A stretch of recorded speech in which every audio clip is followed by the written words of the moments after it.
everybody? I'm Ted DiBiase, the $1 Million Man, and everybody's got a price for lazy booking.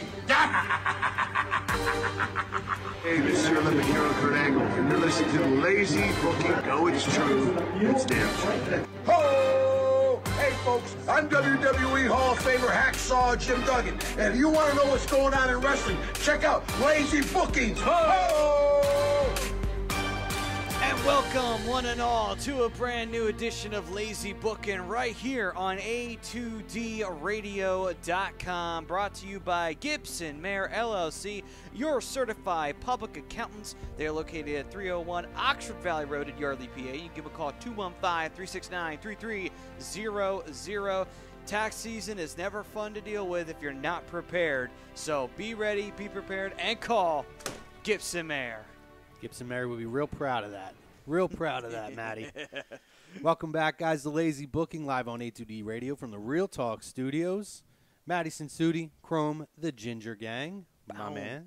Over here on the ones and twos, we got Ryan the Brodo. Hello, sir. Hello, everyone. Back, as usual, ready to produce a great show for us tonight. Our Scanzano Sports Poll question.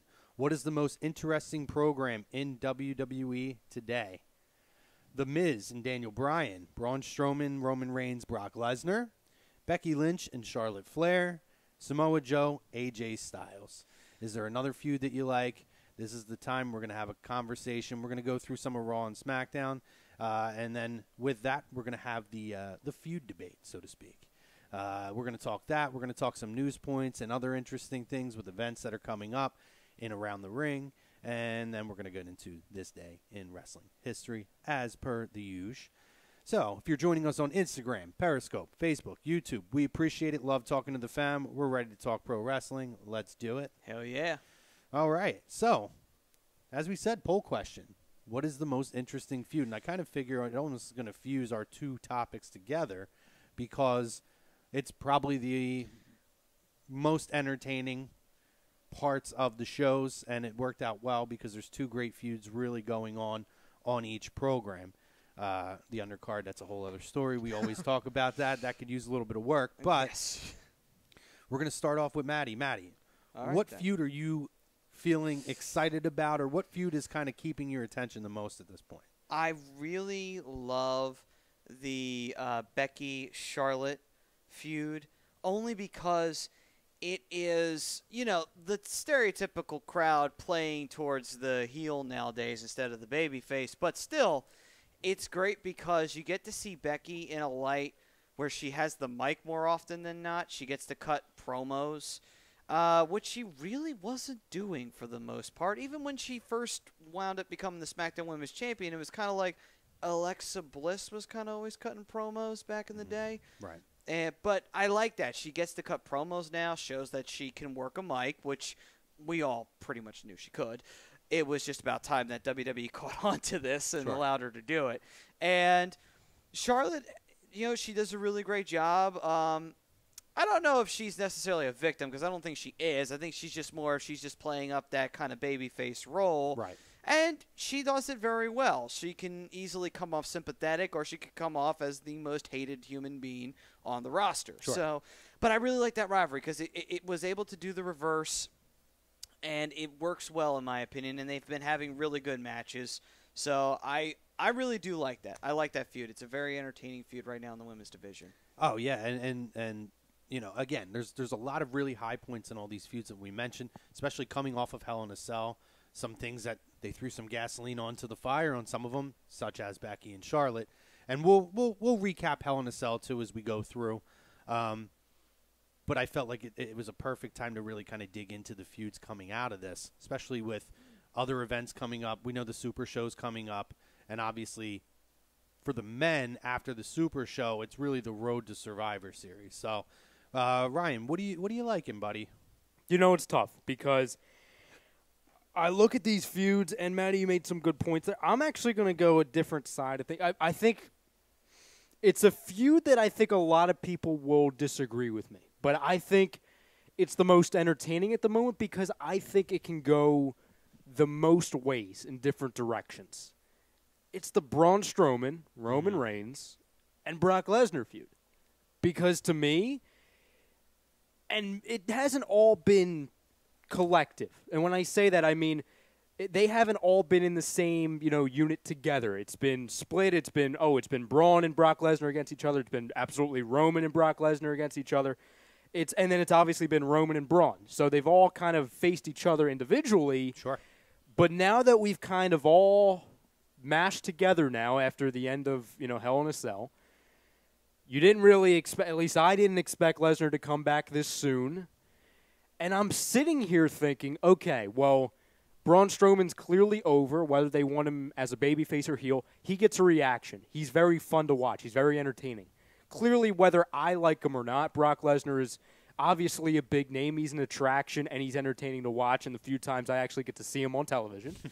And Roman Reigns is your champion. And obviously, he's the company boy, and by no means is he not entertaining at all. He's very entertaining. He's great in the ring, all that stuff.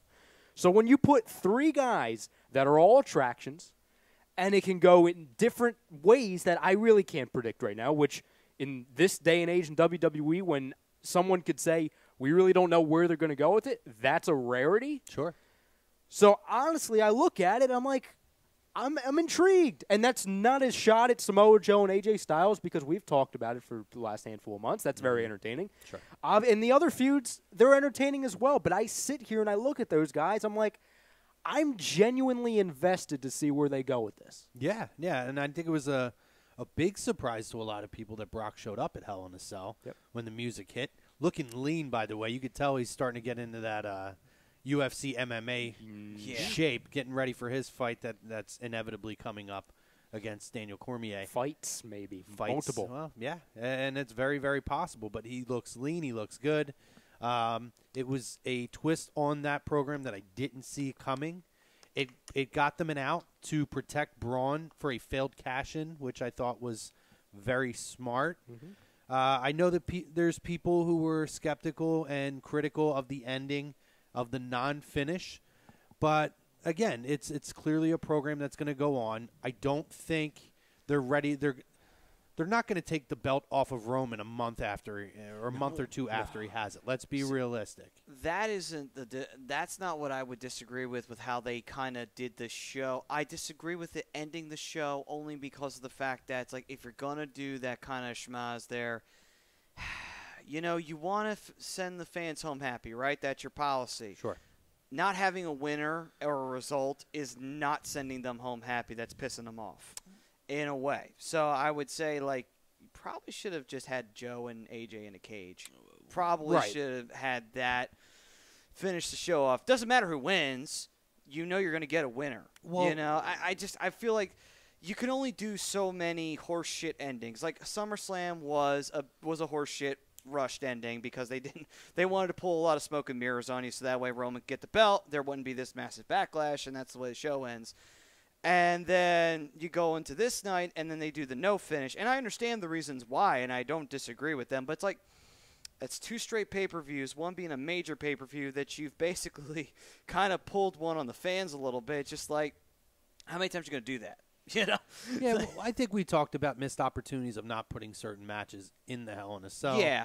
AJ and Joe, Becky and Charlotte, to me, absolutely should have been a Hell in a Cell match. Definitely could have been. And I understand because we don't know if Jeff Hardy's winding down or taking time off, or maybe he's just not going to get another major main event spotlight. And one of his things was he wanted to have a Hell in a Cell match. So WWE gave that to him. And by the way, last week we talked about it being the least invested in that match was one of the best matches of the night. Well, a lot of people are going to disagree with this, okay? Because it wasn't for a belt. And by all means, especially going into the night, you couldn't compare it to the AJ Styles Samoa Joe situation and feud, and absolutely you couldn't compare it and put it on the same level as the Braun Strowman Roman Reigns match. But being hindsight is 2020, I honestly wish they would have built up that feud between Hardy and Orton bigger. Mm-hmm. I would have been fine with it if they would have added that as the last match. Sure. And made it, because it was obviously a brutal ending. It was a great match. Yeah. I would have been fine with that, knowing how this ending was. Well, we talked about the big spot, and I don't remember who brought it up last week, but we talked about the spot in the Elimination Chamber back when John Morrison did the climb across the top. Yeah. Which ended up being the big spot, which, thank God, I didn't want to see him diving off of the top of a cell. Real talk, he's done so much of that over his career, and at this point, I just don't need to see Jeff Hardy diving off of the top of a cell and almost killing himself. Going back to that Roman Reigns-Braun Strowman match, it was almost like, God, I mean, the fact that as soon as they brought down the Shield, and then obviously McIntyre and Dolph Ziggler, there were alarms going off in my head saying something screwy's going to happen here. And I'm not even talking about Brock Lesnar. I meant there's going to be a screwy finish to where it's like, what the hell was that? Right. It was almost like they were like, oh, let's create chaos around the ring and have these crazy spots on top to almost appease the audience. Like, here you go. Right. This is better than an actual finish to a match. Right. The only problem I had, and like, listen, I'm not outraged by it because Lesnar came back. It was a cool moment.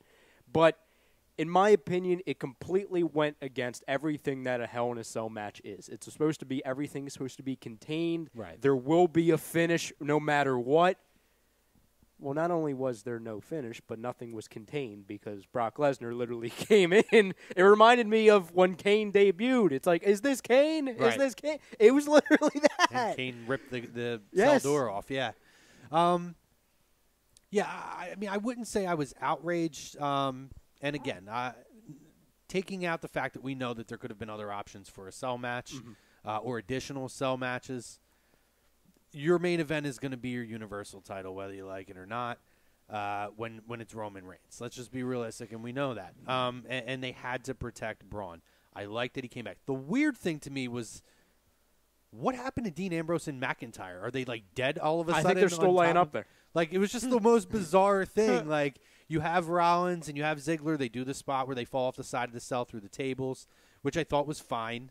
For them, it was cool, and they were okay after, so that's good.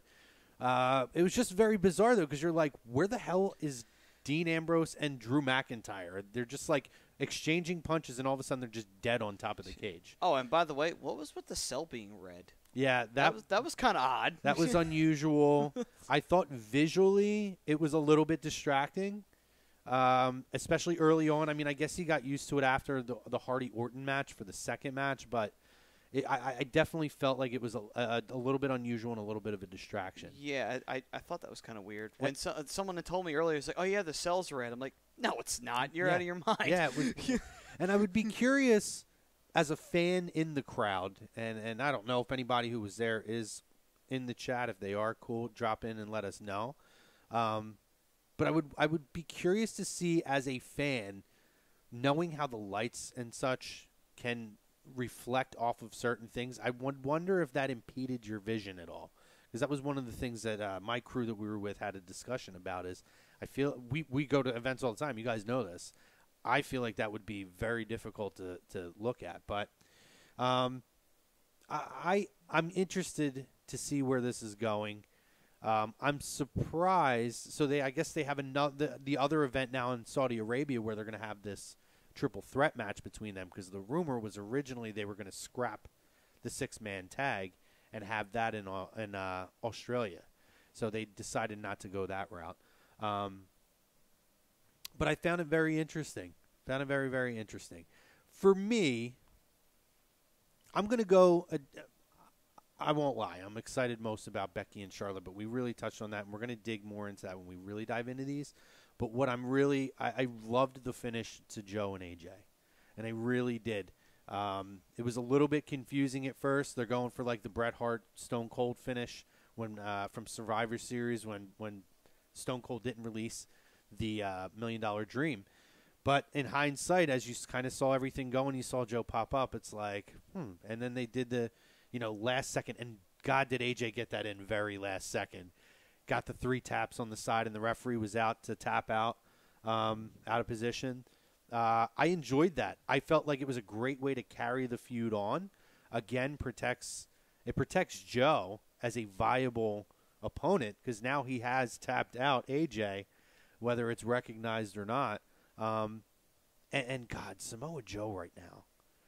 I mean, we love Miz as a heel. We know we do. We talk about it all the time in this show. But, God, Joe, and he's always been on a certain level. But since he came back from injury, Joe is just on a whole other level. He could arguably be the best heel in the company and one of the top 3 to 5 heels in all of the world right now with the work he's doing with the mic, with the promos, and just his underhanded tactics of coming in and sneak attacking and really just going at AJ. I mean, I'm loving it. And, AJ's obviously always been the perfect foil for Samoa Joe, even going back to the TNA days and the Ring of Honor days. So, and what's exciting is they managed to take a feud that is at least 13, 14, 15 years old and found a way to completely reinvent it and revamp it to make it something fresh and new. And I love that. And the smart thing, too, with that is that they waited a couple of years for both of these guys to be in WWE and let them establish themselves as characters in WWE before having them then cross paths again and build their own chapter there. So I really am enjoying that. Becky Lynch, Charlotte, damn. I mean, Becky is on fire. And, pun intended, because it was the straight fire bullshit that got really old and really annoying.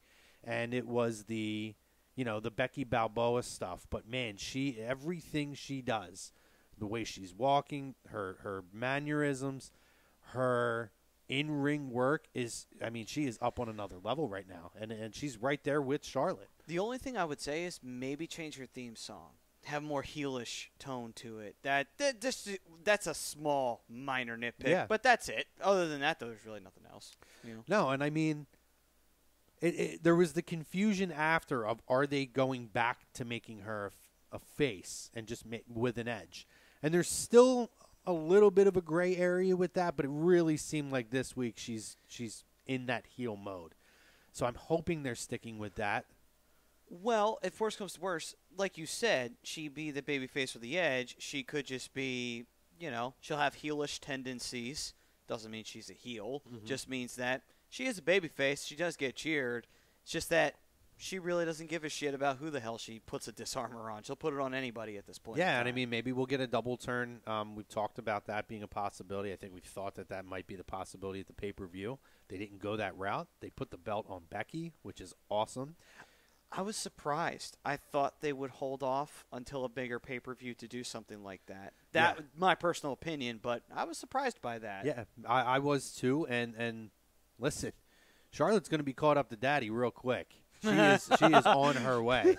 But yeah, no, I mean, I really enjoyed that match. It was a little bit spotty at first. I thought there was a little bit of sloppiness to start. I thought a few of the chemistry they usually have, it took a little bit to get going. But once they got about 5 minutes into the match, 6-7 minutes into the match, it started taking off. Well, oddly enough, though, if you look back on it, I think it was the first time in a while that the two actually, they were facing off one-on-one. It had been a minute or two since then. Sometimes when you walk away, you're thinking like, okay, let's try this, and that, and then you forget.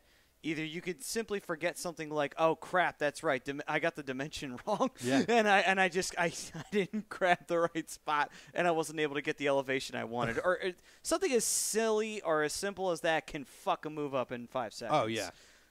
Couple things over on Facebook. Michael Jenkinson says Becky versus Charlotte by far. James Wilder says, what's up, boys? I can't stay because I'm watching Hell in a Cell tomorrow. Have a good show, which he did let us know. Well, some of us knew he wasn't going to be watching right away. So he's behind. He's got to catch up. All right. Thomas Arnone, zero clue. Have a great show, fam. We love you, Tom, for your pop-ins. David Rosca says, hello. WWE is communist with Triple H being a Nikolai Koseska. I can't say it, buddy. And Stephanie Azalena, whoever that last name is. Okay. Greg Malakovic, talk nerdy to me, boys. Always, brother. It's our tagline. Mike Mataraki says, Becky and Charlotte, not even a question. Greg says, I'm actually really intrigued by the three-way for the World Heavyweight title, Brodo. He's on your side. Didn't expect Brock to be back involved, so it's interesting. Agree with that. It took a turn that we didn't see coming. Well, this is still something way out of left field, but remember a long time ago when this was last year during Lesnar's run, And there was debate whether Lesnar was going to leave then or not, and he didn't. And Paul Heyman said, my client would stand in the middle of this ring and have both the Universal title and the UFC Heavyweight Championship. Now, I'm not saying that has been worked out or anything, but if they actually were able to do something like that, that would be crazy. Because think about it. Yeah. You would have, if it did come down to that, where Brock got the Universal title back, went back to the UFC and managed to become a heavyweight champion again, it'd be crazy. I don't think it would happen, though. No, I think Cormier's going to destroy him. Yeah, I don't think it would happen. But I think the idea of that might be enough to where they say, you know what, we'll bring Brock back early, have him fuck around with this match here, and possibly put the belt on him depending upon result on the UFC. Yeah, and with what Brodo said earlier as far as Brock potentially multiple matches or multiple fights in UFC, a lot of that's going to depend on how that showing is against Daniel Cormier for sure. Zachary Mole says, where do you guys think Tez Bryant's going? I don't know. Patriots. You think the Patriots? In a month, yeah. Yeah? I don't know, man. Really? I told you. So on Birds of a Feather, which is on Tuesday nights, my outside shot, if they maintain with their defense, is Miami. I think it's a team to keep an eye on. Could be. Back to wrestling. Drew Rogers says, can't get enough of the Becky and Charlotte feud. Heel Becky is just awesome. Totally, again, I totally agree with that. Becky's on another level. It's awesome. I love seeing it. Back real quick, because I know we're going to get into, we're going to talk some of the Raw and SmackDown stuff too, but back to Orton and Jeff Hardy, that spot with the ears. I don't get squeamish on stuff, but dude, that shit gets me. And it was pretty funny with my buddy I was watching it with. He's like watching. He's like, well, I watched it with a bunch of guys, and they're like freaking out. And he's like, I think I might vomit watching this. It was brutal. I was waiting, and it just shows you how strong, by the way, the skin is on the human body. That he had that thing twisted up with that screwdriver, and it was. I mean, it was a great, typical Randy Orton. Heel Randy Orton is awesome. I absolutely love heel Randy Orton, and he's back to he's very underhanded and very, very sadistic at this point. This is the Orton we saw years ago that we haven't seen in a while. That was the last time I actually liked Orton before he got very repetitive and stale, and he was the same thing over and over again. It was like, that's the kind of Orton that you would expect, the type that would hurt someone in the ring and actually not do it because he wants to get the win. No, he's just doing it because he actually gets off on it. That's the kind of Orton that we all remember, and that's the kind of Orton we said, okay, that's why he's a world champion right now. Yeah, the only downside to that match in that spot was when Jeff did the swing and dropped from the top of the cage, Orton left the table a little bit too early. If you look, he left pretty early off the table. But again, that match surprised me. I thought it was one of the better matches, one of the most entertaining matches of the whole pay-per-view. I actually, hold your breath, guys. I enjoyed a WWE pay-per-view that isn't a Big Four. Holy shit. Overall, as a pay-per-view, I enjoyed this show a lot. There was a lot of good matches on it. I mean, when you think about the SmackDown tag titles, the Raw tag team titles, they weren't bad. And then, yeah, even the matchup that you thought you were probably going to be bored to tears with the Randy Orton, Jeff Hardy one, that surprises you. And then the women's title matches were good. Even Ronda and Alexa were really good, and they actually allowed Alexa to get offense in on Ronda, and Ronda did a really good job selling. So it's like, okay. Everything seems to be going smoothly right now. All was going good for me until they ended the show the way they ended the show. Yeah. That was it. There he is. Here's the Godfather. Hey, buddy. Yeah, again, I wasn't jumping out of my chair in a rage over that. I thought it was fine. I feel like the whole send the fans home happy every single time thing is a little bit dated. I like that they do different things. I don't feel like you always have to have the big moment at the end. Again, I thought There was so much good in this pay-per-view. I enjoyed even what Ronda and Alexa was. They managed to keep Alexa in the match a lot longer to where it wasn't a squash by doing the injury angle, where it gave it even the playing field a little bit, which I thought was smart. Yes. And in the end, you got what you expect out of Ronda, and they managed to finally put that feud to rest for the most part, so we can start to move on now. Well, actually, even so, it's really great because I really watch Ronda's matches and just I want to see I want to know how quick she's picking up on these things because I'm just intrigued to see I really want to see her succeed. Yeah. So you notice that she was selling the ribs. Obviously, she did that through the whole match, and she would always do it even when you know how sometimes the superstar won't sell an injured body part because they're getting ready for a spot. Ronda still sold the ribs. She did. As they were really legitimately hurt. I'm like, that little thing right there made me happy because it's just that's what older time wrestlers used to do. No matter what the spot was, no matter what it was at all, if you were supposed to have a hurt ankle, you sold the ankle the entire match. Yep. You didn't say, oh, rush of adrenaline, miracle out of nowhere, and we're going to do 5 spots, and then I'll go back to selling. Unless you're the Hulkster. Unless you're Hogan, but that's a totally different Or story. the Warrior. Or Warrior, both totally different story, totally different era. Frank chimes in. Frank Vespi says, hey, yo, sorry to bother you at work. It's like I haven't seen you in forever. I know, Frank. Damn, I haven't seen you in forever. Why in the hell is Brock back in the picture? It's getting really annoying. I like what they've done with it, though. And he's not the champion, so you're still going to see the title on the program. Well, what I like about it, too, is one thing I do like is if they did decide to take the title off of Roman and put it on Braun, I don't really necessarily think it damages Braun that he got the belt that way, at least in my opinion, because it really wasn't somebody helping Braun. He was trying to hurt both. And just so happened Braun got the dupe and he got the win. And if Roman lost the belt, it doesn't hurt Roman because Roman got screwed over again. And the title, like Lesnar, after he supposedly gets the monkey off his back, Lesnar comes back and bites him in the ass once more. Well, if they do choose to switch the title in, what is it, a month and a half or whenever that event is, what you do is you give yourself an out. You're tying up a lot of loose ends. So you're getting Brock's rematch out of the way because Brock is still entitled to rematch for the title. You're taking out Brock's rematch. That's done.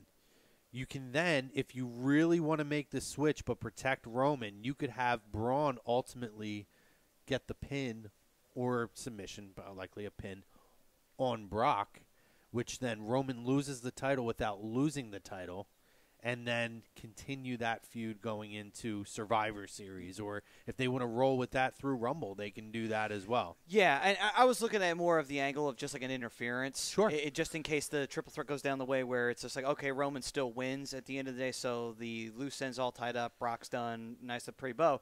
However, though, Braun gets a rematch or whatever, and then Brock comes back one more time just to screw over Roman's like, all right, you cost me my rematch. I'm going to cost you the championship. Yeah. Get rid of, interfere on Roman, get the win.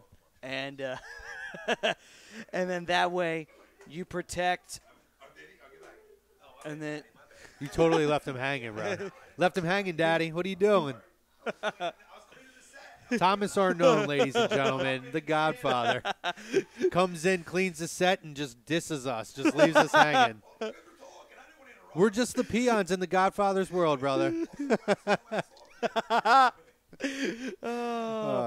But yeah, that's how I was looking at it from that angle. It's like you could do that angle too. Again, that protects Roman because really it's not Roman's fault he lost. And Braun, yeah, he does get the belt that way, but Lesnar also jumped him too. So it's like, all right, Braun just got lucky at the end of the day. Sure, and really, again, you don't want him to lose. I think ideally they don't want him to lose the title clean, right? So having Brock, it's a way of getting out of it. If you want to have Strowman win the title, then you can do a clean pin or as clean as it's going to be with a heel Braun after the fact, after Braun's already the champion. Yeah. And then that could be something to validate Braun's championship run as he has now pinned Brock.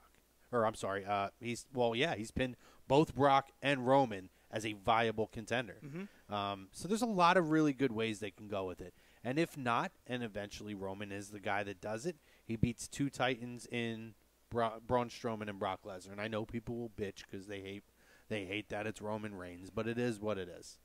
I mean, at this point, like you said before, fans are fickle. So, I don't take too much validity to that anymore. Yeah, but I mean, I like this feud. I'm with Ryan, and Greg obviously agreed too. I think there's a lot of really good things.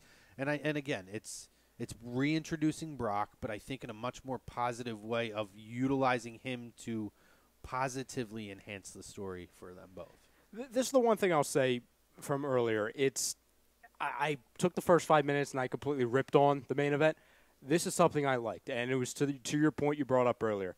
I liked it a lot that it didn't do one of two things. It didn't take the belt off of Roman through the first month, which none of us really expected to happen, and it would have been absolutely idiotic for it to happen because it basically took Roman 4 years to get the friggin' belt. Yeah. And now it's like, oh, you're going to have it and you're going to take it off of him.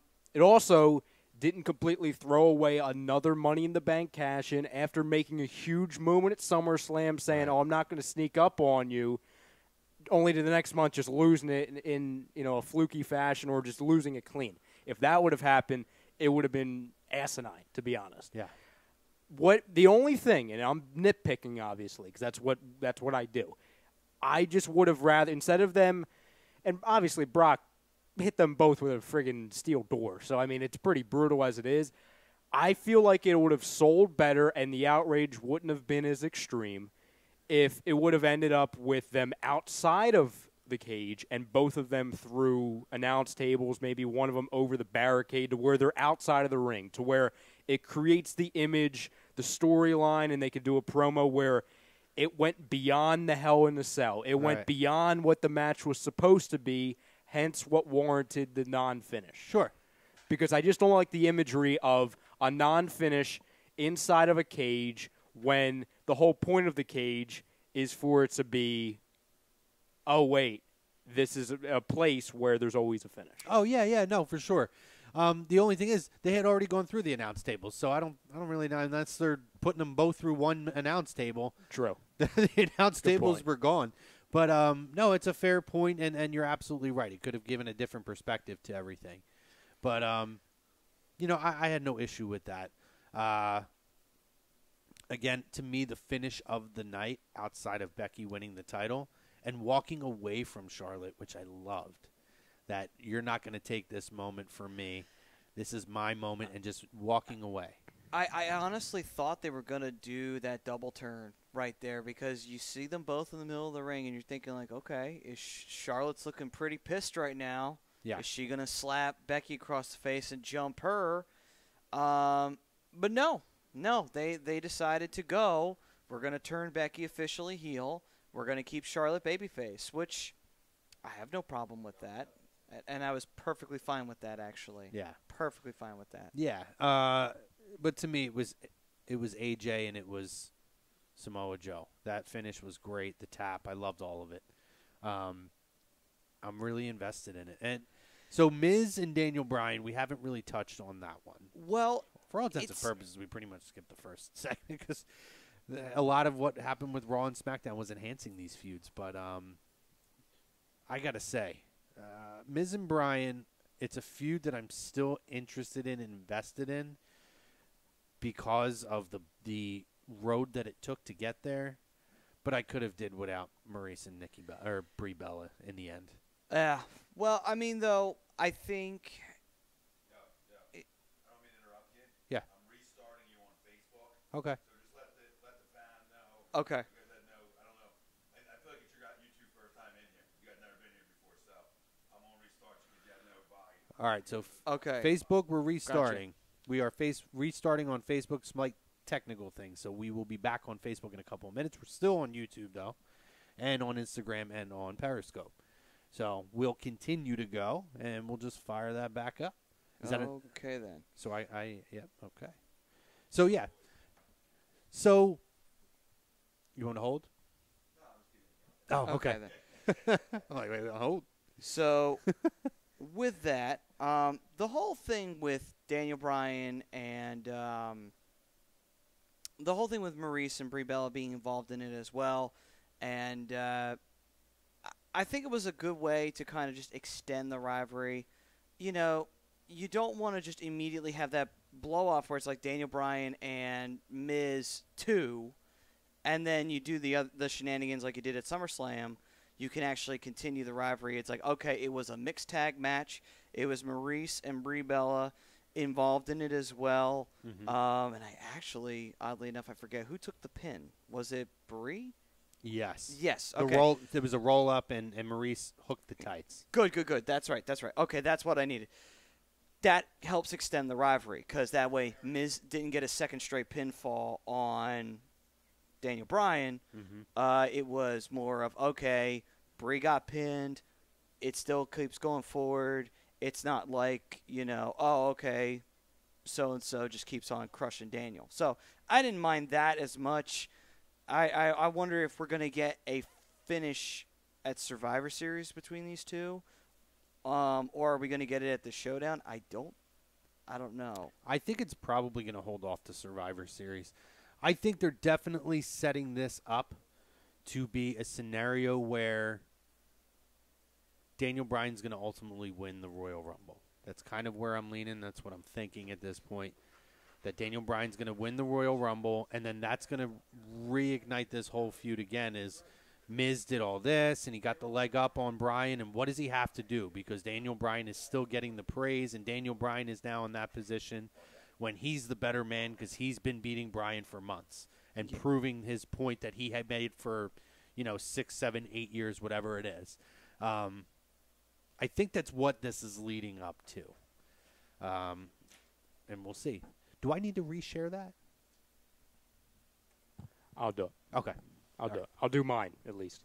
Yeah.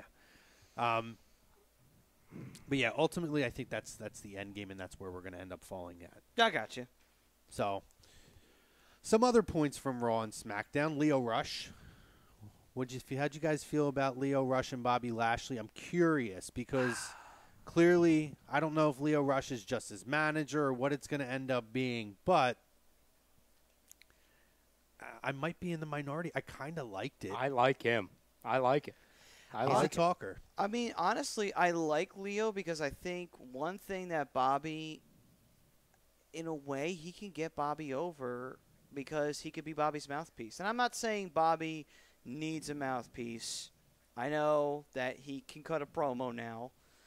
But since WWE has this stigma of ignoring Impact for at least some wrestlers, not all wrestlers,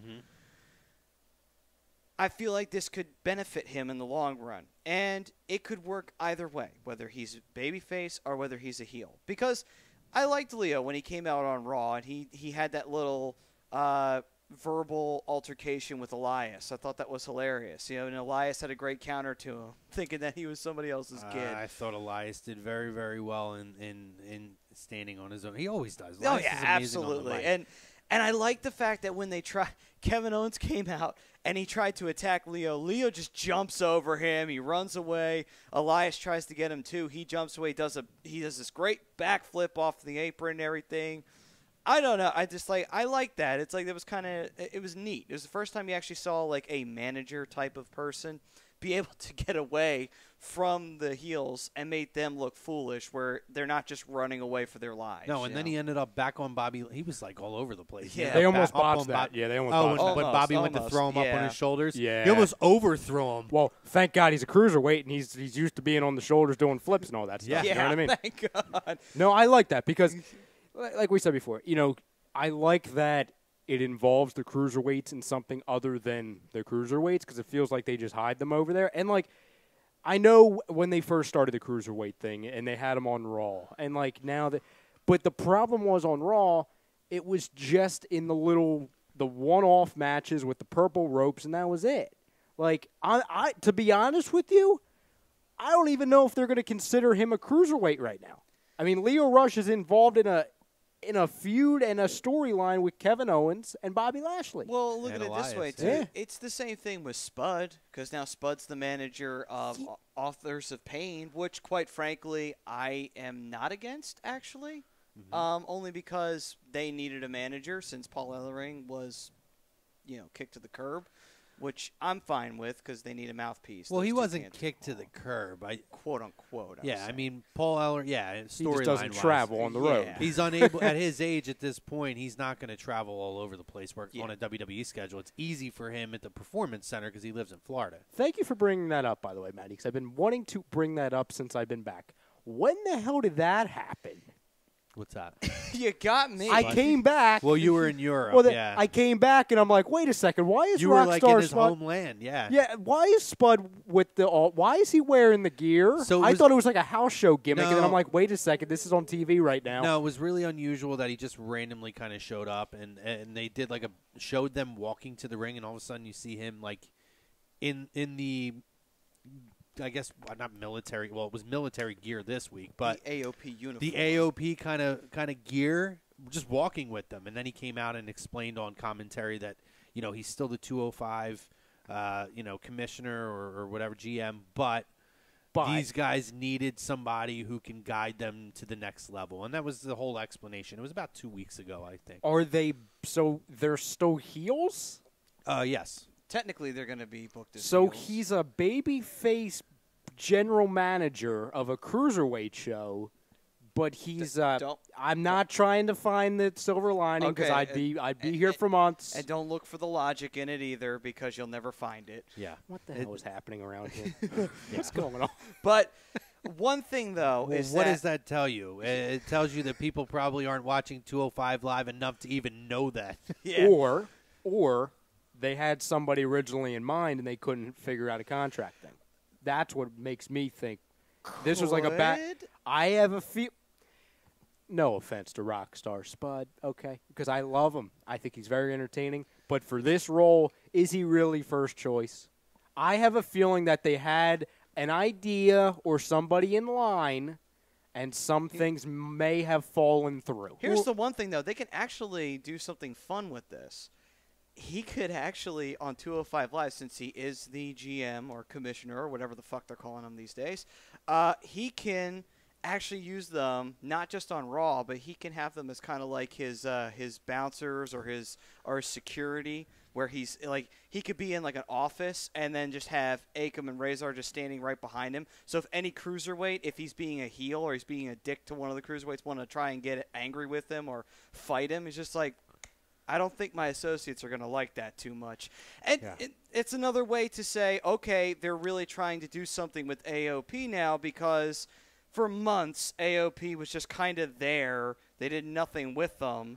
And now they're finally having them face the jobber teams and beating the shit out of them, which they should have been doing since, they came up. Well, this is what I'm going to say about that.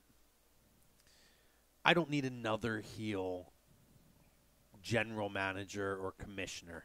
I'm over it.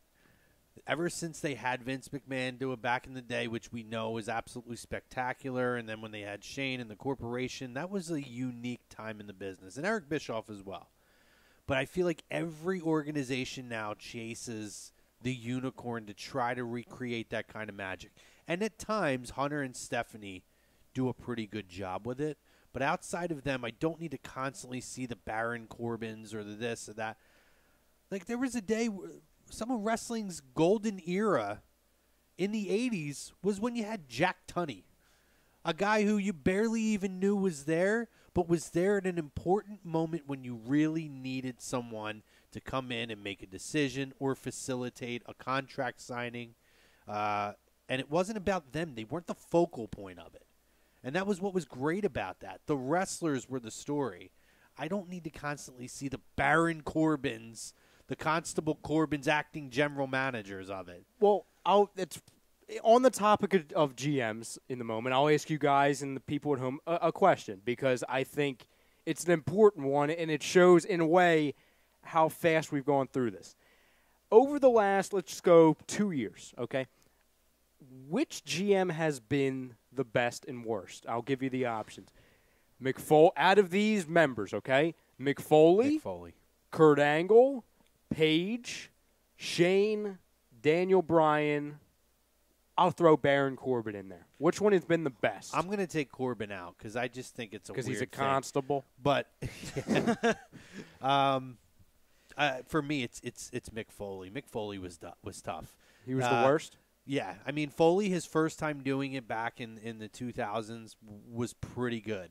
He was entertaining and more relevant at that time. But when he came back, and you saw it this week or last week on the promo on Monday Night Raw when they were with I forget who it was, but they were announcing that he was going to be the commissioner or the special guest referee. It's angry Foley every time now. It's passionate, fiery Foley screaming, and it's screaming Foley, and I just get over it. It's like it's annoying to me. When he would do that back when he was Mankind. Or when he was Mick Foley, or the Three Faces of Foley, Cactus Jack, whoever he was, it meant something because it wasn't always a part of his shtick. And it became a part of his shtick this run when he was the commissioner of Raw, and I hated it. So who was the best? Want me to give you mine? Because I'm actually shocked by this. Yeah, sure. We're not shocked. No disrespect. Out of all the big names... This could also be an example of how bad I think a lot of them have been. I think the best one's Paige. Yeah, I don't mind Paige.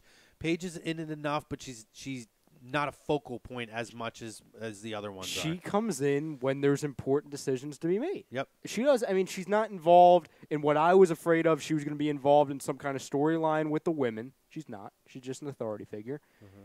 And then people go to her when there's a big-time decision. Yeah. No, I would agree. I don't think she's the best on the mic, but they don't make it about her. I don't mind. Well, that's the thing, too. Remember when we talked about how booking is different on SmackDown than it is Raw? Mm-hmm. It really seems like they try to keep the storylines away from the commissioners. Yes, Shane would get himself involved in a storyline, but that was Shane. Obviously, Daniel Bryan couldn't wrestle at the time, but they really didn't even try to have him be, intimidated or anything like that. He was there to make decisions. And, yeah, at the Rumble, they did start to have their quarrel and whatever, but that was much later on down the line. Yeah. It seems like SmackDown, they always try to keep the authority figure in the background. Not necessarily out of the way, but there for those moments that you need them and for their segments. Raw, it's always been where they are always at the forefront of a storyline. They are always constantly in your face. How many times did we start off Raw where Kurt Angle comes out to make an announcement and then he has a square off with one of the heels? And just recently then you had Baron Corbin come out to defend the heels. That happened almost every week on Raw. So it's it seems like Raw, they're always pushing the authority figures to be there and be out front.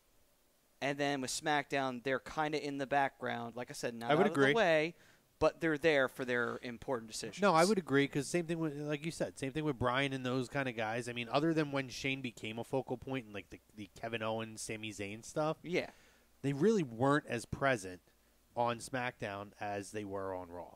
So I would absolutely agree with that. Michael Jacobson says, "Amen." Although I like Corbin, wrestling is almost always better with a face GM. Michael Jacobson also says Foley was the best. I respectfully agree to disagree. Foley's first run years ago, but since the brand split, I thought he was absolutely terrible. That could be another tournament we would have. We crowned our great European champion. The greatest commissioner / general managers of all time. To be honest with you, I don't know, man. That might have to be a tag team match. I might put Teddy as a top 5 GM of all time just because of how, to this day, how many years has it been since he's been GM and he's still being quoted? I mean, that means when you say Teddy Long, there's a reaction to it. But don't underestimate the era with Eric Bischoff, especially when he was working with Austin during that time period. That was great. That was tremendous during that time period. Can I be honest, though? I would say the Kurt Angle GM thing has been very, very, very disappointing. The first 3 months was great. Yeah. And then they started taking the Kurt Angle out of Kurt Angle. They're like, okay, he's just a guy. He's going to get bossed around by as soon as he started getting bossed around by Constable Corbin, Yeah, that's just not realistic. I mean, it's like, really? Like, Well, what? it just gets back to Raw's booked differently from SmackDown. And again, it's always got to be where a McMahon is pulling the strings. And it's always got to be where, okay, so-and-so didn't like the fact that you did this. Or, okay, this person's going to get involved and Angle's going to be a one-night member of the Shield, although that wasn't his fault. But then he's going to have a match at WrestleMania because he's in a long-running storyline that's been building up for about half a year now. Yeah. It's just like sometimes less is more. Well, you know? I thought it was a little more than 3 months, but Angle's stories, I thought Angle was really good aside from the fact that he can't say WWE consistently. I feel like Angle was pretty good, but you hit the nail on the head. It's when the dissension with Stephanie started, and I got the build up to WrestleMania for it, and I was kind of for it. But it was everything it's since WrestleMania specifically, it really rolled down. The shit rolled downhill real quick with him. Clearly, he needed a break off of television. I agree. The whole Constable Corbin, and it's right. It's the way that Stephanie didn't have to be on TV, but to keep her a relevant character was to have a proxy there to still be able to pull off the same kind of decision making and friction that could be there with a heel and face commissioner and GM, without them having to be, the McMahons always having to be on TV. But absolutely, and there's some good stuff on Facebook. Well, I was going to say really quick for Facebook, since there's a lot of great comments, and we did the restart. Yeah. If you guys want, do you guys want to go until 9 on Facebook? We could do like an extended break almost. We can do an extended stay on here because if people are still chatting up, I don't want to be like, in 4 minutes we'll be gone. Do you want me to hit up some YouTube comments here because we got a few that? Yeah, let me run these last couple here, and then we're gonna go over to the YouTube. Travis Downing says, to me, WWE is boring. I watch Ring of Honor and NJPW now. WWE needs better storylines. I think the main event storylines are really good. The thing, I understand where you come from, but you have to understand when you're watching Ring of Honor and New Japan Pro Wrestling, it's not the same product. And we have that conversation on here quite a bit. And I know you're talking to Mr. Bullet Club, the biggest Bullet Club mark there is. But it's something that, if the product's not for you, it's not for you. It's an entertainment product as opposed to a pro wrestling organization. Yeah, you got to look at it from the way they do things. They do things from, hey, listen, we're going to approach this the way a wrestling promotion would promote it, and that is we're going to treat it like a sport. We're not going to treat it like it's it's an entertainment product. It's entity for all intents and purposes. That's what it is. Who had said that? That was Travis Downing. So Travis, my question and recommendation for it. One, have you seen NXT, especially the pay-per-view? Sure. Because I was going to say, if you have been kind of straying away from WWE and haven't really followed it for that reason, I recommend NXT pay-per-views. Because that's the exact opposite, and that's the closest thing you can get under the WWE umbrella to obviously the stuff that the Ring of Honors and the NJPWs. Well, and also look at it this way too. Talk about GMs not really being put in the spotlight all the time. William Regal was very rarely, involved on NXT TV. I'll tell you what. You want to talk general managers? Oh, William Regal is probably the best one of the last 5 or 6 years, easily. He was hands GM down. of Raw, and then he was the commissioner at around like the early 2000s. Yeah, and this run that he's had as NXT general manager has been spectacular. That's why it's such a shame. It's not a shame because by no means can I say with a straight face that they're wasting him on NXT. But I look at how good he is, okay? Yeah. And even if they pull the whole Monday Night Raw storyline booking where they make him more of a focal point, I know he can handle it because they did that back in the early 2000s when he was the commissioner. Honestly, actually, I kind of – you know what? You do bring up a good point. When it comes to someone being the constable, why not have Regal? Regal's actually British for one thing. Why not have him run the entire friggin' thing, to be honest? Well, you don't need it, but I'm just saying if you have to freaking have it, might as well put your best foot forward and say, you know what? If you want a heel fucking commissioner, let's just bring Regal up and let's just let him foil with Angle. Because you know what? He's a vet. He knows what he's doing. I'm sure they could do that, but the value of Regal outside of what's on television in NXT it's spectacular. Is invaluable. A lot of those kids through the last few years specifically have held him in the same light that a lot of people held Dusty to, and you don't have Dusty there. So having that legend or veteran guy day in and day out working with those kids, a guy who's been at the highest of highs and the lowest of lows in his personal life as well, who can really help these kids prepare. It's a way that you can utilize him in multiple facets. And I don't know that Regal wants to travel somewhere every Monday night and then have to go back to Florida all the time. I got you. It's You know what I mean? I mean, he would be a fantastic figure, and maybe at some point we will see that.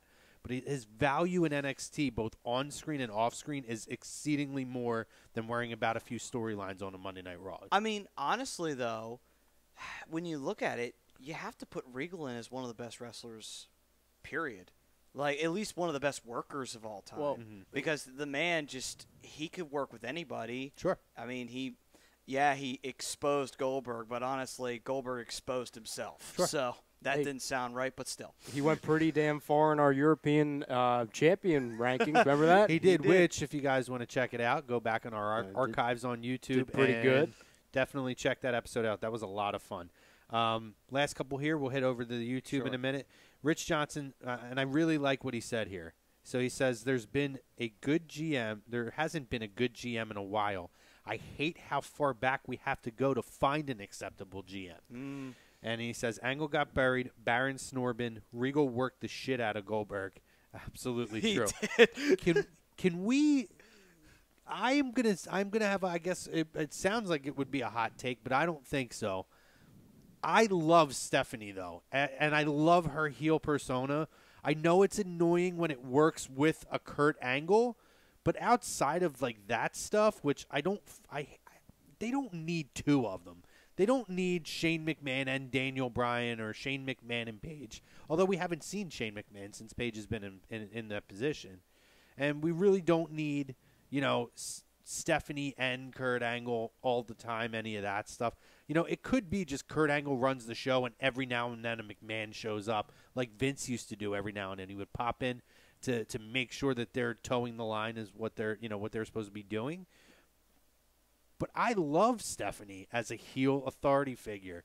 And again, that's as close to, in my opinion, and even taking Hunter out, Stephanie as a heel is as close to finding the unicorn as anybody's been able to get since Vince. Well, yeah. In his heyday. Who better than Vince's daughter? But, well, actually, though, she did pull off the babyface general manager pretty well. Of course, this was way back in, 2002 when they first got a GM for SmackDown. Well, not even that long ago. Before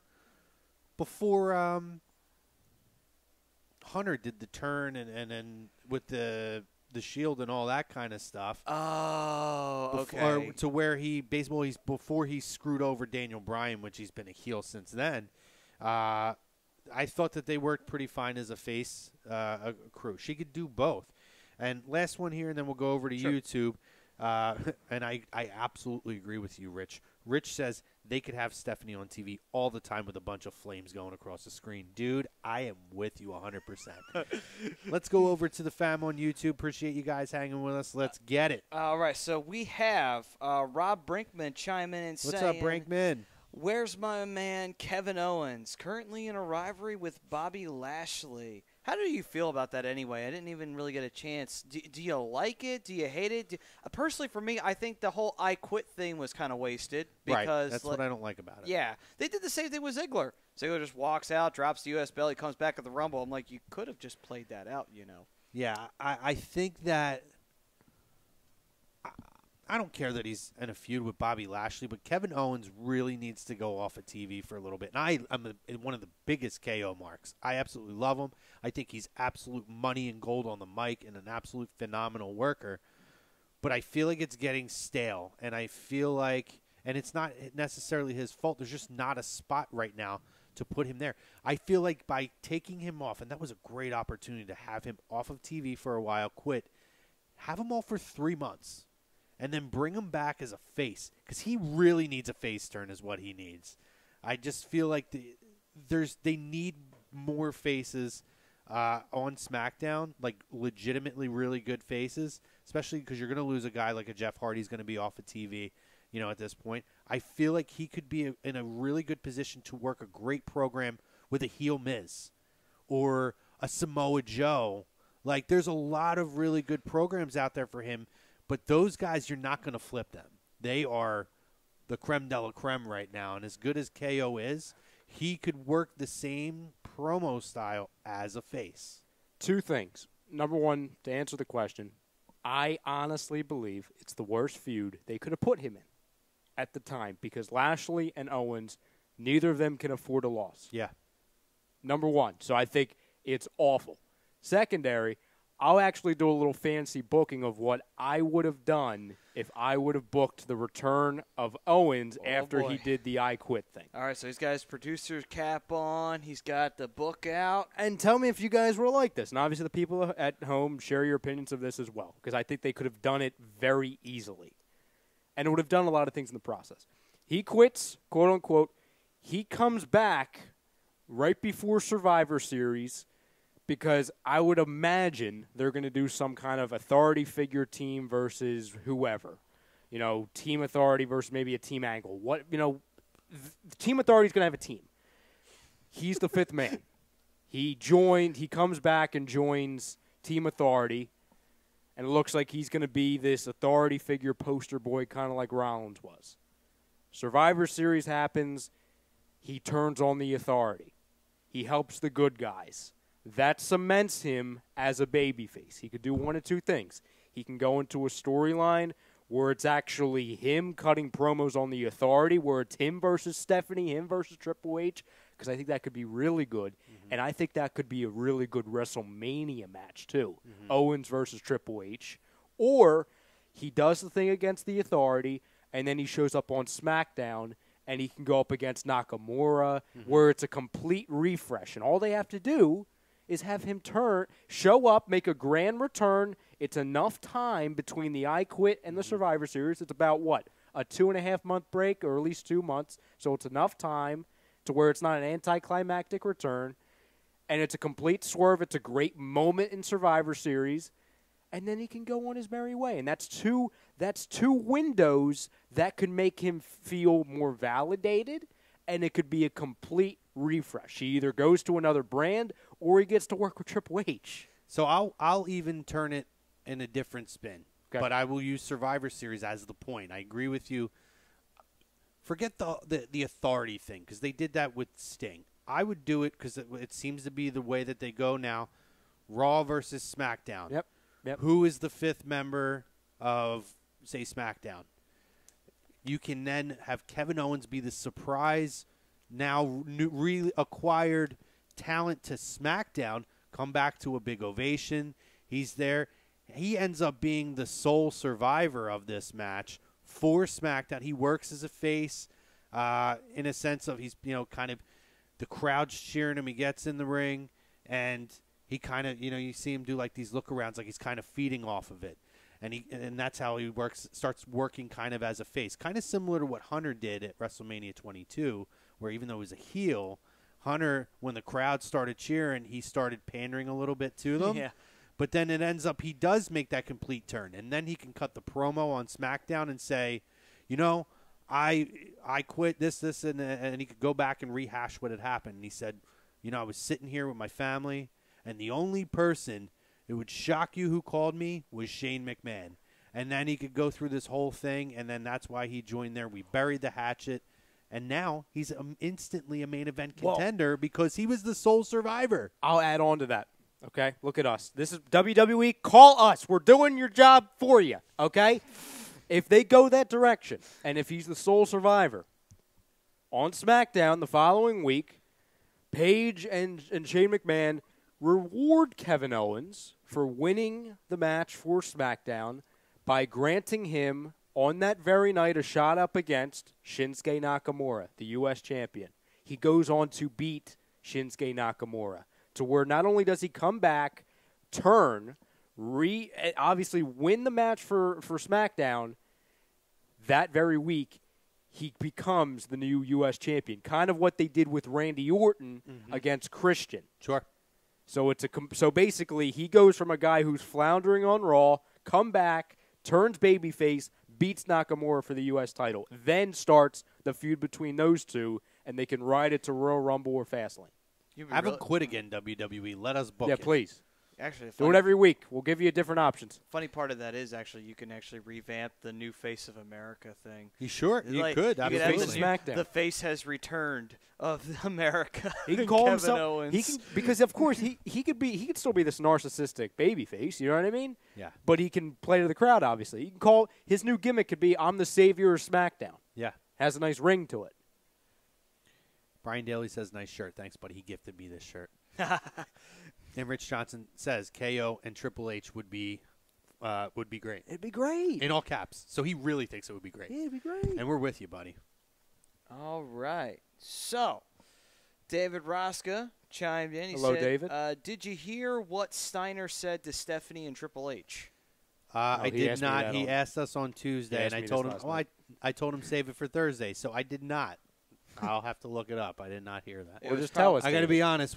Tell us, because when Scott Steiner, I'm assuming Scott Steiner, when he talks, I don't listen anymore. Usually, He's a train wreck. He's a Ye- dumpster fire. Usually, it's something derogative about Stephanie. I'm or sure it is. Triple H He's that because guy. He does not like either of them. Yeah, he's a douche. And then Andy Ritter chiming in. He says, What's up, Andy? What's up, Andy. guys? Ritz in the house. And then he also goes on to say, I think Maurice and Brie will be having a match at Evolution to continue the feud for Sure. the guys to get to Survivor Series. Yeah, no, I would agree with agree, that. Andy. Also, just so you guys know, Mondays at noon, our second wrestling show that's on here.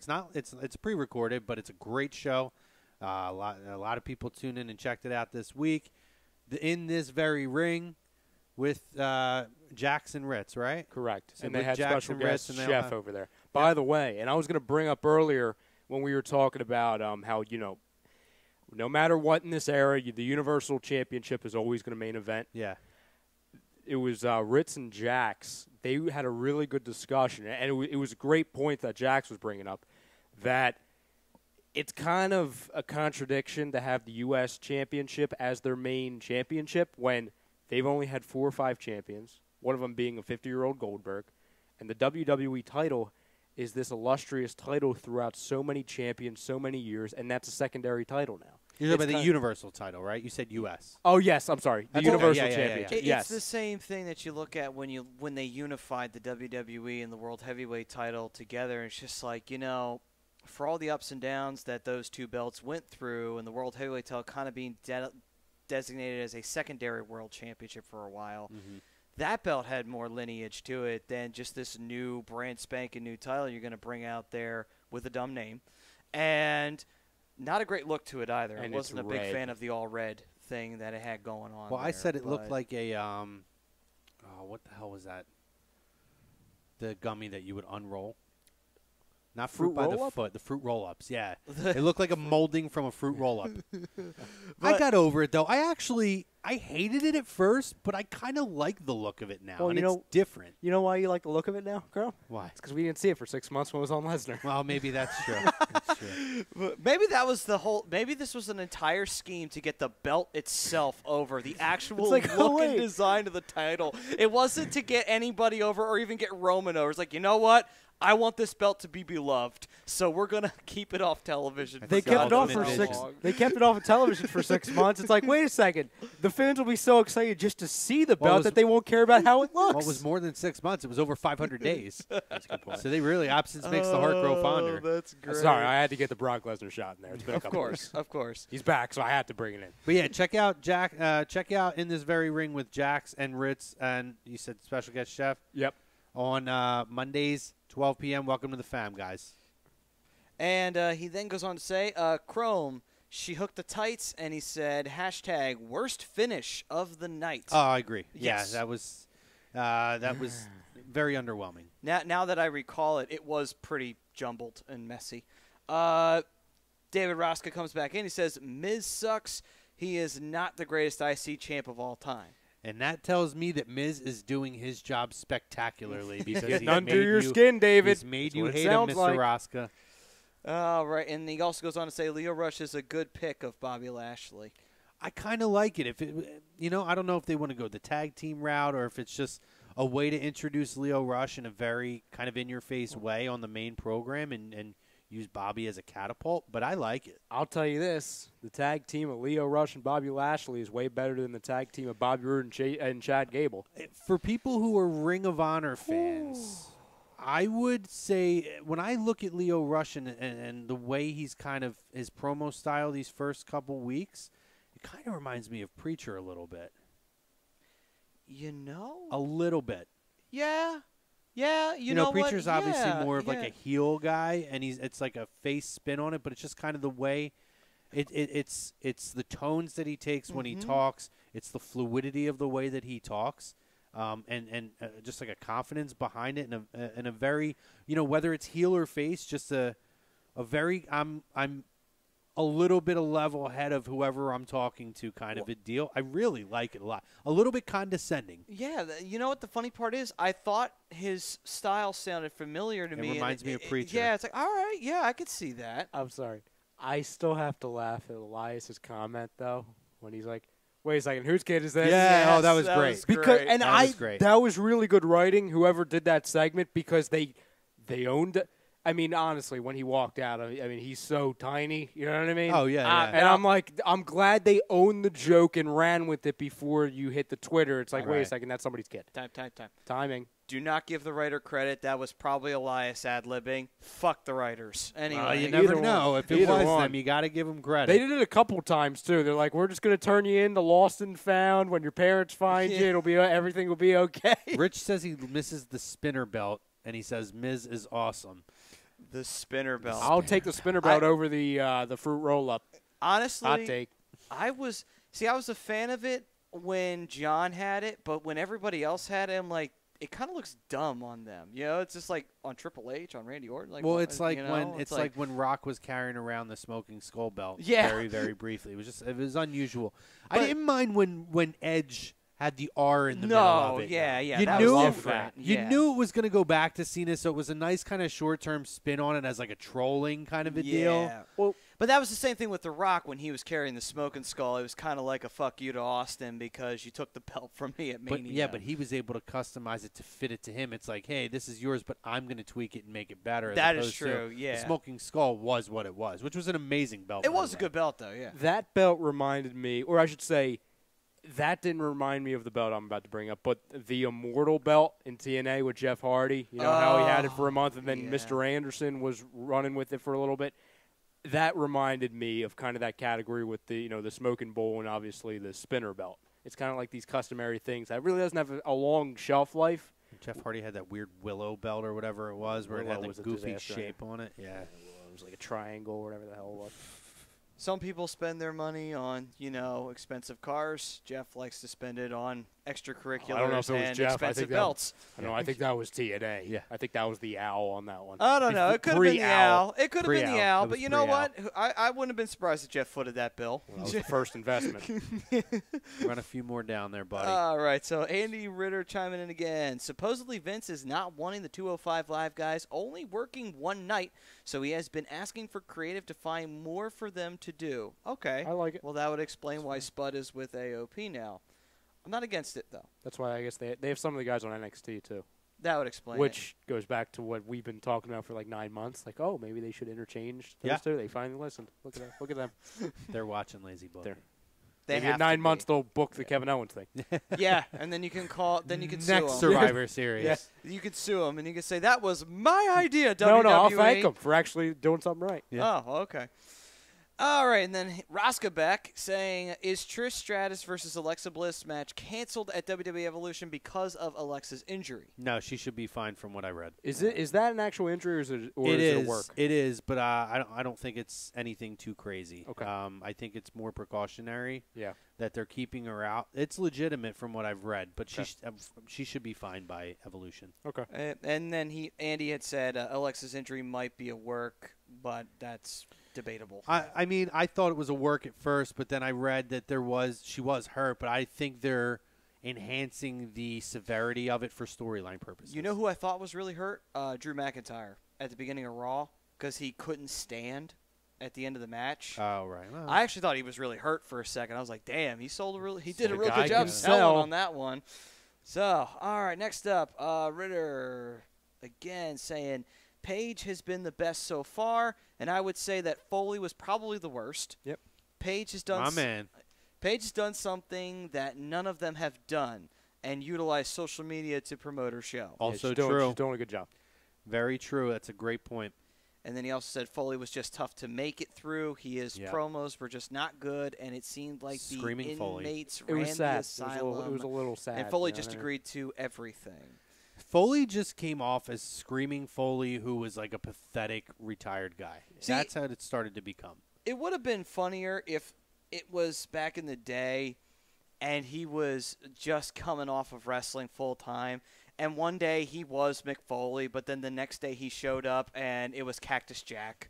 And he was just like changing from day in and day out or month after month. I'm like, okay, so what Mick are we going to get tonight? And then all of a sudden Dude Love shows up. I'm like, oh, shit, so how Dude Love going to run SmackDown or Raw tonight? That would have been interesting. And then just Ritter and Rosca pretty much. Ritter saying, why settled for just the U.S. title? Why not have him battle Joe, assuming that Joe wins the title by then, and Sadistic Joe versus Babyface KO? That's got Royal Rumble main event written all over it. Only reason why And if you were tuning in, buddy, that's how I booked it. I absolutely think that you could work with Samoa Joe. Yeah. KO working with The Miz would be absolutely spectacular. Andy, the only reason why I didn't go all the way up to the main belt, I don't believe Joe was going to have that belt at the time. Given the timeline of which we're booking it, you know what I mean? I really don't believe Joe will have it. If he has it, then it's all fair game. I just think Styles is going to still have that belt. Yeah. Rich said agreed the spinner wasn't for everyone, and the Edge R was great. He says Foley was a shadow of himself. Yeah. Absolutely agree with that. That's a good word They for it. positioned him to be, like a shadow or a shell of his former self. John Malmus asked, where's Nia been? Rich actually commented back, Nia just came back. I think she was doing a lot of media. Nia was the surprise partner for Ember Moon this Monday on Raw, so she just came back. I don't know if she was doing media. She had the she was injury, hurt, and then after that she got an award. Yeah, and I forget what the award's called, but she got it. It was something about, like, something for your figure, like being, like a body image thing? Something like that. Yeah, Okay. I don't remember exactly what the award is. I should, but I don't. But yeah, so she's just back. She just came back. She was a surprise tag team partner. Get one more in, and then we're going to take a very brief break. All right, then. And Andy again, he says, responding to Rosca, FYI, Steiner recently said that Stephanie has no business being in the industry and called Stephanie, well, I'm not going to repeat it, but it starts with a C. So I'm pretty sure most people can narrow that one down. That doesn't sound like that. Definitely sounds like something. That sounds Steiner like would say. Steiner. Yep, that certainly does. Yeah, he's a piece of work. Guys, if you joined us on Facebook, on Instagram, or on Periscope, thank you, and please make the jump. At the top of this video, there is a link to the second half of the show. We're going to have an abbreviated second half of the show because we had to restart on Facebook. So you actually caught most of it on Facebook this time around. But yes, make the jump. We'll continue to talk. We're going to talk about a few other things going on around the squared circle. And we're going to do, as always, round out the show with this date in wrestling history. Maddie's going to give us our sponsor, Reed. All right, then. So this first portion of Lazy Booking was brought to you by Sports Outlet. For all your sporting needs, located at 703 Black Horse Pike in Glendora, New Jersey. You can give them a call at 856-939-2030.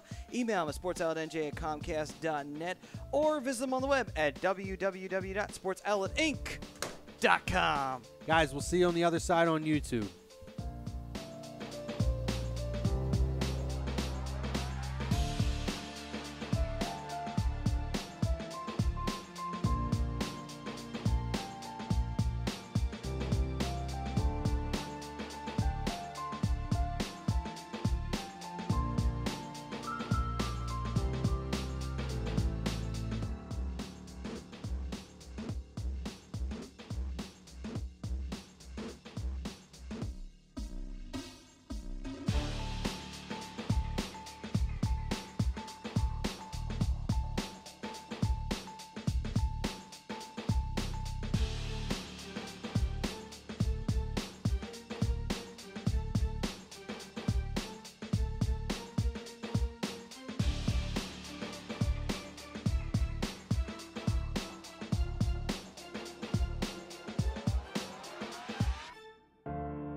Welcome back, ladies and gentlemen, to Lazy Bookin' right here on A2DRadio.com, brought to you by Skizano Sports Center, located at 5 Carnegie Plaza in Cherry Hill, New Jersey. Give them a call at 856-889-3434 or visit them on the web at www.skizanosports.com. All right. Our Scanzano Sports poll question. What is the most interesting program in WWE today? Is it Miz and Bryan? Is it Strowman, Roman, Brock? Is it Becky, Charlotte? Is it Joe, AJ? We can continue to talk about that. If you made the jump from Instagram, Periscope, and or Facebook, thank you for doing it. We are exclusively on YouTube now. We'll continue to talk that if you guys want to talk about it. But there's an interesting story that came out yesterday. And in this story, it was that Impact officials and WWE officials from WWE, they met. And representing WWE was some of Triple H's people, and it was Ed Nordholm and Scott D'Amore from Impact. So it is confirmed that it wasn't about purchasing the company. So let's kind of take that off the table now. There was an article that actually came out today.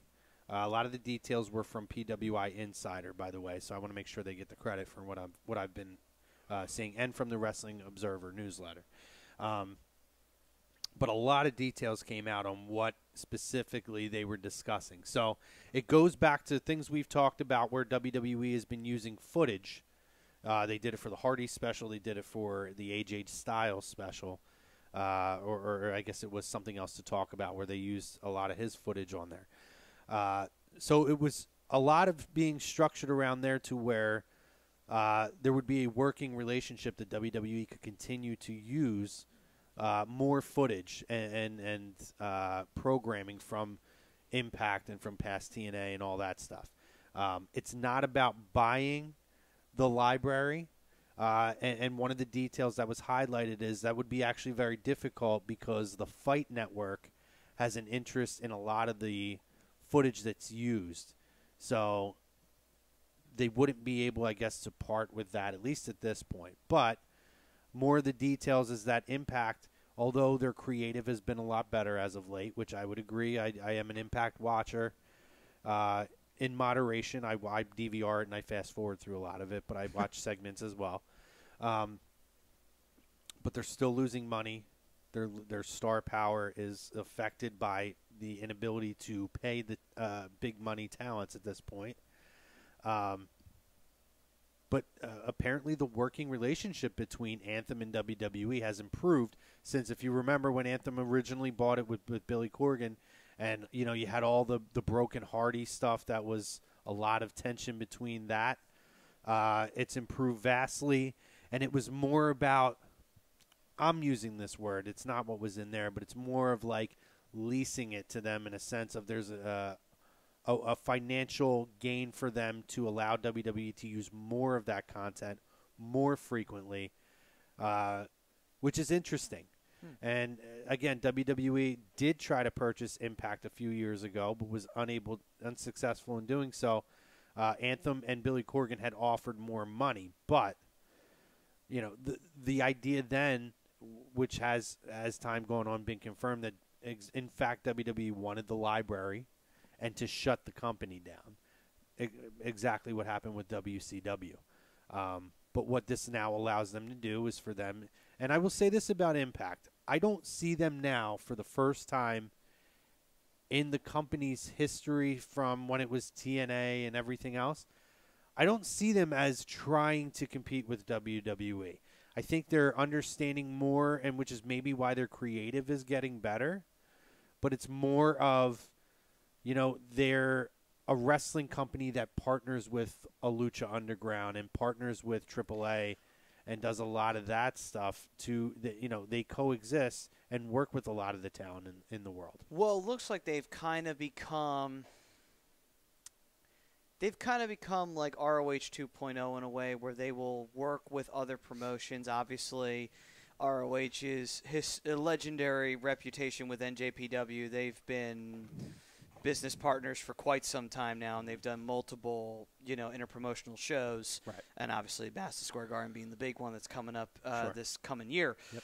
But Impact, I think what they realized was after the whole debacle with the Dixie Carter thing, and then Billy Corgan not being able to purchase the company because Dixie fucked him, basically.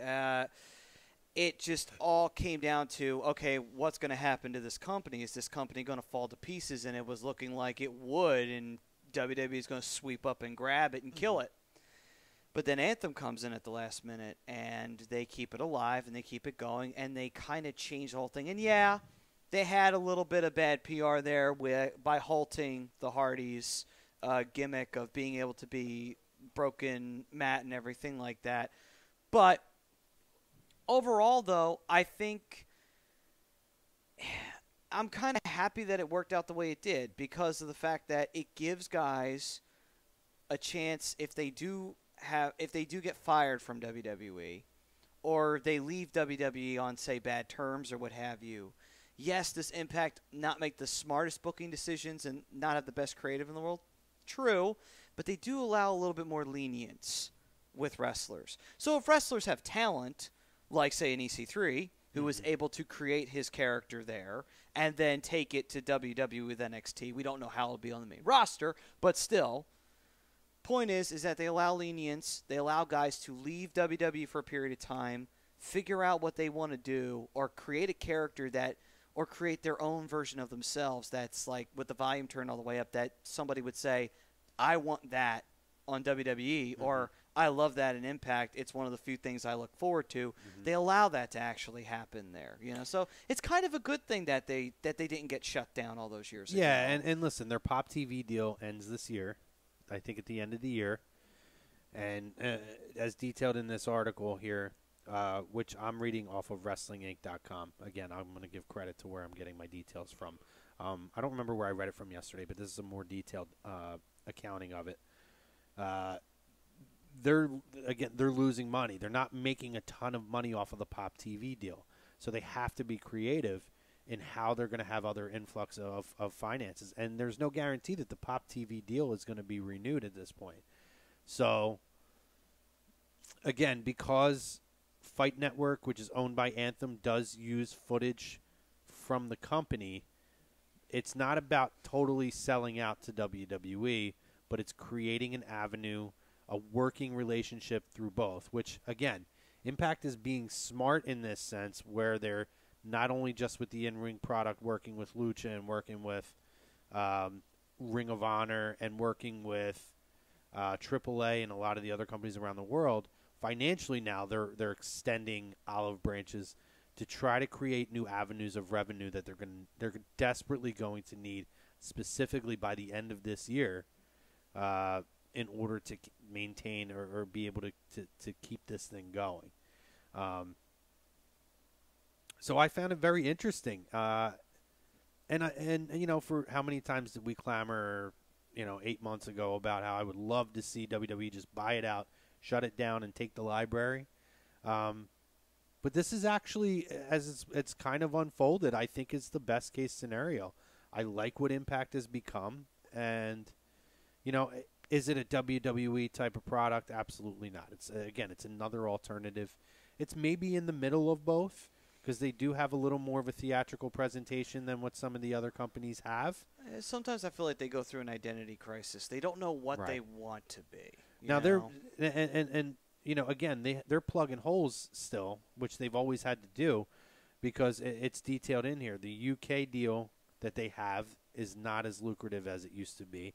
They still have a very lucrative deal with their TV program in India, but that's really their only, as exactly quoted here, their significant TV money that they have coming in. It's not through Pop. It's not through the UK, which the UK for a long time kept them afloat because they had a huge TV deal over in the UK. Yeah, and then they wound up getting tossed off of their original carrier in the UK, and then they, like the dumb decisions, like the ton of dumb decisions that was made, they bashed the network that dropped them. They got picked up by another one, but it was not nearly as good as where it was. And then ultimately they lost Spike, and unfortunately, I hate to say that if it does wind up going down the way, hopefully it doesn't go down the way I think it will, If it does get renewed, it does get renewed, and that's great. If it doesn't, it's like the biggest death nail was when they lost Spike. Because if they had been able to keep it, probably would have lasted a lot longer on its own, even with Anthem. Sure. Than anything else, because Pop TV is very obscure, to say the least. And like in all honesty, the only reason I knew Pop TV was because I'm a Big Brother fan and I could watch Big Brother After Dark on it. And then they're like, "Oh, well, Impact's going to be on there." I'm like, "Oh, great! I know that network. I can watch it." Oh, there you go.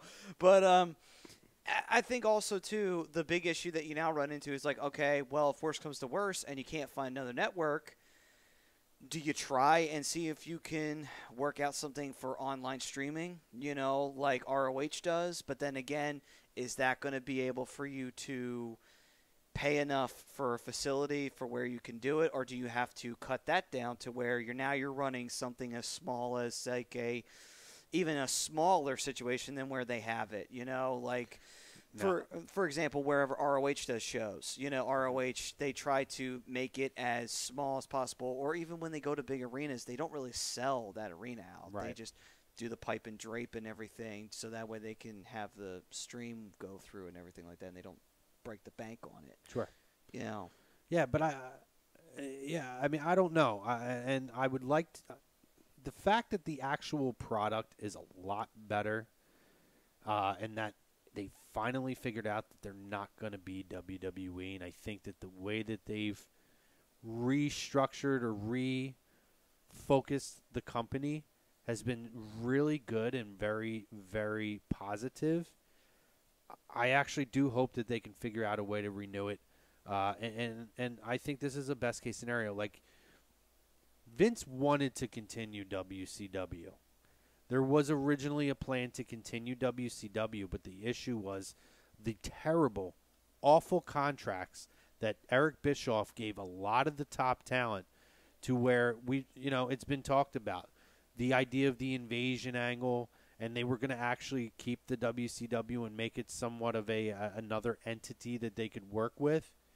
Obviously, similar to what we see now, essentially with Raw and SmackDown, it was going to be something similar to that. A brand split, so to speak.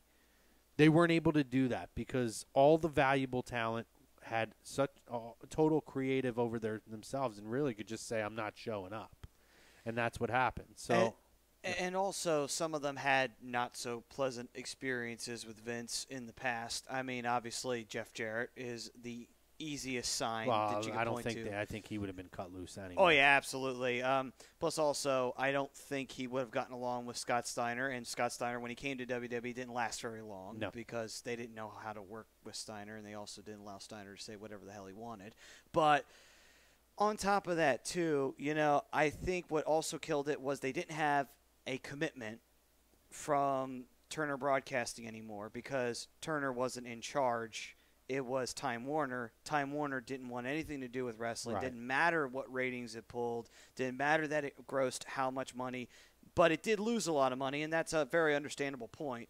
But at the end of the day, though, there was no place to put it. There was no TV you can find for it, And if you can't find a TV spot for it, you don't really have much option after that, Yeah, and listen, I mean, you go back then. I don't know. Were they on TNN at that point, or were they back on USA Network? WWE was on. I think they had just gone back to TNN because I know ECW got booted in order for Raw, because they were used as the guinea pig to try out wrestling, and then right. Raw so they were went still to on TNN at that point. I mean, maybe it's something they could have looked at because they went back to USA Network not long after that. They could have possibly looked at making that part of the negotiation. True. But again, I mean, the precedent back then, and even when ECW was around and thriving, Vince looked at having that. He never really looked at them as competition. It's even now. Vince doesn't look at them as competition because they're a different product. But Vince thought that it was good for the company to have these, and in a lot of ways, he helped out ECW.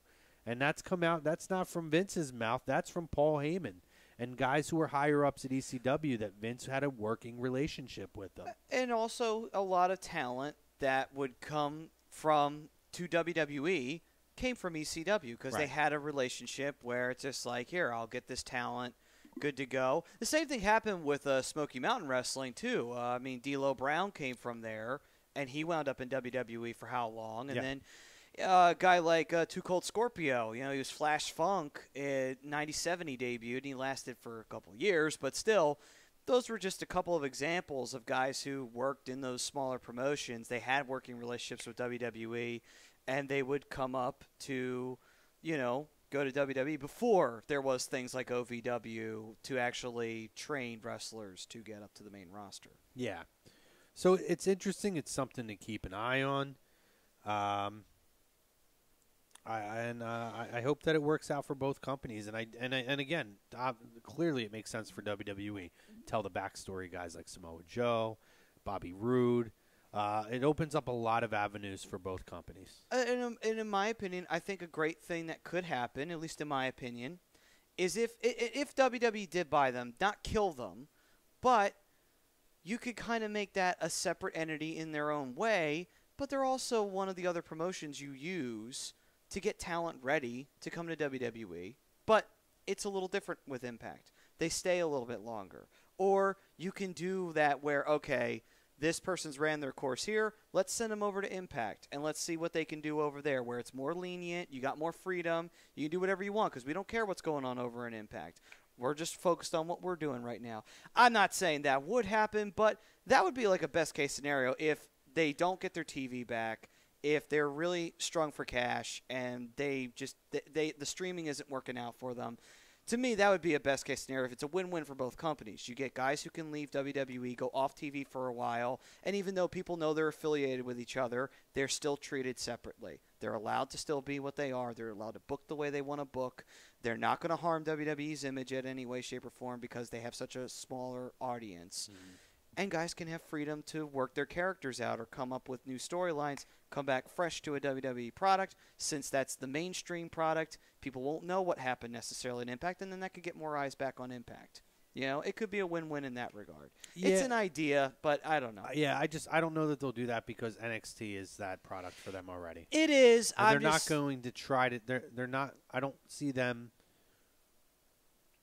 creating an issue for themselves to where they're taking eyes off of their own grown product. I get that. Yeah, it's just you never know. I mean, Sure. I'm just thinking of like I don't ever want to see a company go down. Even with all the times I've bashed TNA in the past, I'm like, you feel bad because you know there's a lot of guys there who either A, were homegrown talent like Abyss, who never went to WWE. He stayed with TNA out of loyalty, and unfortunately, he spent his entire career there, and that company has just done such stupid shit with him in the past, and you feel bad for those guys that you don't want them to lose a paycheck, you know, where they have to go now work the independents all the time, and hopefully they can get picked up in Japan or somewhere else.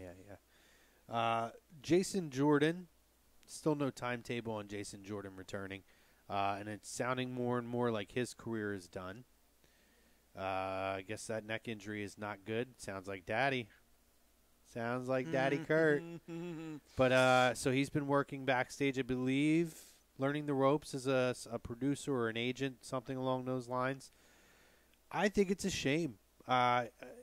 Even take out the whole Alpha thing, I really felt like he was gaining some red-hot heat right before he got hurt. And then I know that they were fixing to work him, they believe, with Seth at WrestleMania, which would have been a really big highlighted match for him. So, I hope it's not the end, but his long-term health is going to be the most important thing. Regardless, I hope it works out for him, and it's a shame. He's a super talented guy. Yeah, it is. It's one of those things you run into. If for whatever reason, it happens a lot more now than it did back in the day. And I think because a lot of times, wrestling nowadays, you get the spot fests. And when you get the spot fest, there is a lot more chance for injury nowadays than there were back in the day. Yeah. And another point, there had been a lot of talk that we had talked about previously, I believe, as well, that Pentagon Jr. and Phoenix, the brothers, WWE was looking at them, which is true, but apparently they are locked into a no-compete clause through 2019. Earliest they would be available is at some point in 2020. So they cannot sign with WWE, which sucks because I would, again, Lucha is tough to come by in the United States. You have to have El Rey. We don't get it here. I mean, you could really look. I mean, you could see it on Netflix if you want to go back and watch it on Netflix, but that's after the season is done and they're already on to the next season. And they are. You could see a lot of them on there, but they're on Impact. They're working with Impact a lot now. Pentagon Jr. was one of their champions, their heavyweight champion not long ago. Super talented guys, very charismatic, and I would have loved to have seen them in a few WWE programs. Although I don't think Pentagon speaks English at all.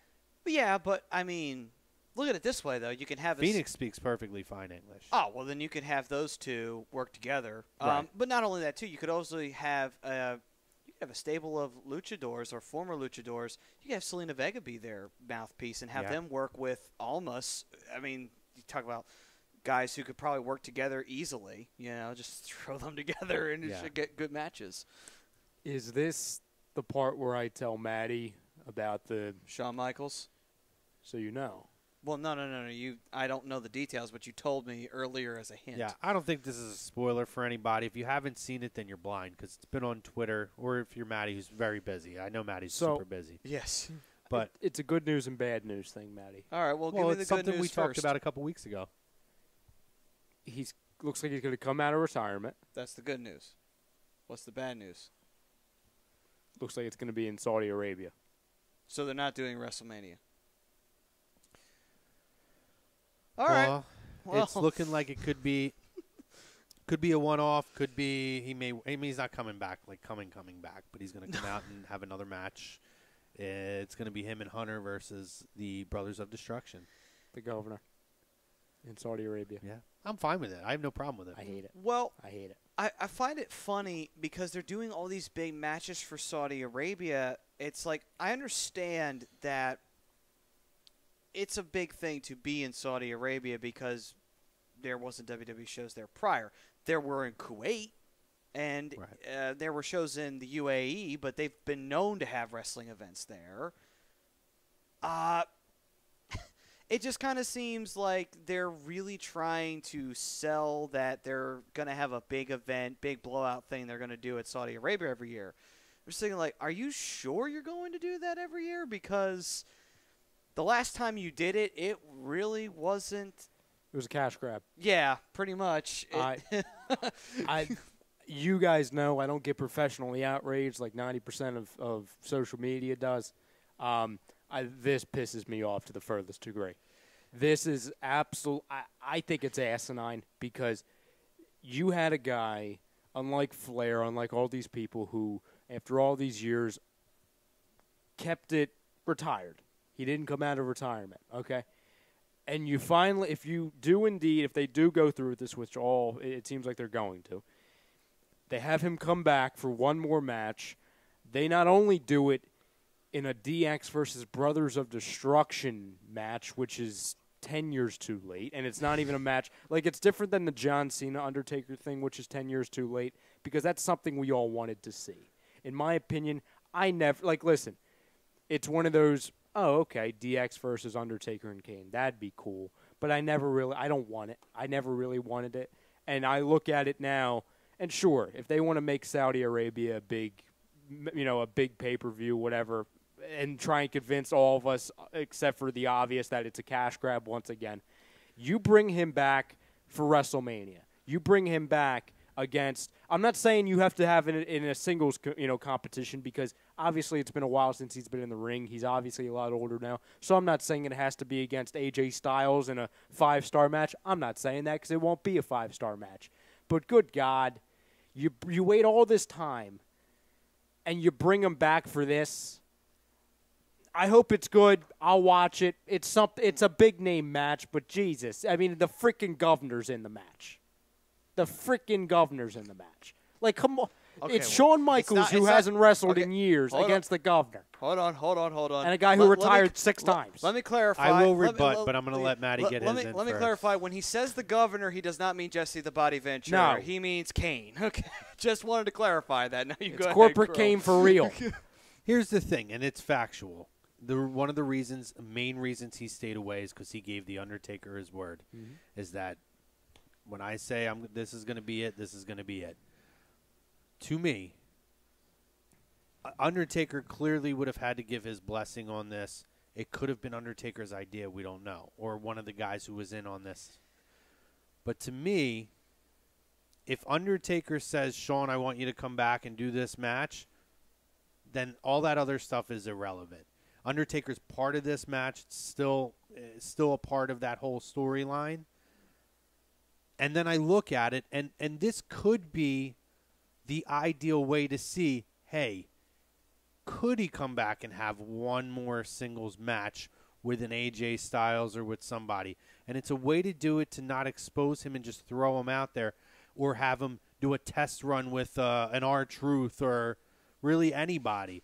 It's putting him in a highlighted match, in a tag match that can protect him a bit, let him kind of work out any kinks that might be there, and see what you have.